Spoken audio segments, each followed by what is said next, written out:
Un sujet à part, c'est la production des vins maison. Il y a des bouteilles, récipients d'ailleurs qui datent des années 50, 60 et bien avant, qu'on remplit des fruits, les fruits des champs, les fruits qu'on trouve dans le jardin, et qu'on laisse fermenter. Et il y a toujours, dès qu'on met les fruits à l'intérieur, on bloque la bouteille, il y a un petit tuyau qui fait évacuer l'air, la fermentation se passe à l'intérieur. Quand le processus est fini, on fait la distribution, soit dans les bouteilles ou même dans les pots, de telle sorte.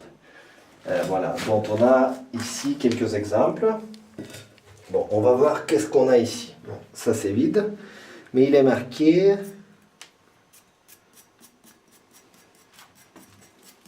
Ah, c'est le nom de la personne à qui la bouteille a été destinée en 2008. Et bien évidemment, il est vide depuis. Bon, et ici, on retrouve... Bon, là, ce sont des bouteilles où il y aurait quelque chose. On ne va pas les ouvrir, mais... Bon, la récolte, il est marqué du vin de... 00. Vin 2000. Bon, la bouteille a été fermée en 2000, à l'an 2000. Donc, aujourd'hui, elle a 16 ans. Et il y a un autre truc qu'on va essayer. Ouh là là. Bon, hop. Ça, on va faire un test. On va faire un test.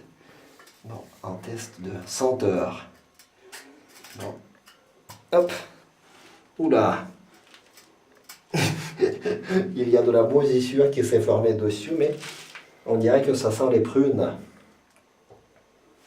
Ça pourrait être encore bon. Il faudra nettoyer. Voilà, donc ça fait partie de tout ce qu'on retrouve dans les caves.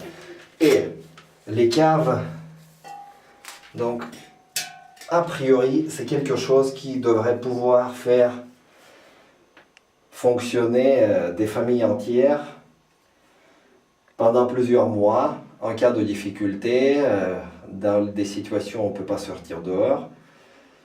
Mais ce qui est impressionnant, c'est qu'aujourd'hui, même 70 ans plus tard que la dernière guerre, après la dernière guerre qui est passée sur cette terre, les gens continuent à construire, exploiter les caves et même les perfectionner. Donc, un exemple du vinaigre de 2012. Bon, on a les prunes ici, compote de prunes. Il y a pas mal de prunes dans cette région, au sud du Bélarus. On est dans la partie du pays où le climat est le plus favorable pour l'agriculture. Et voilà. On a quelque chose qui est fait à partir des abricots. Et évidemment, il y a du miel.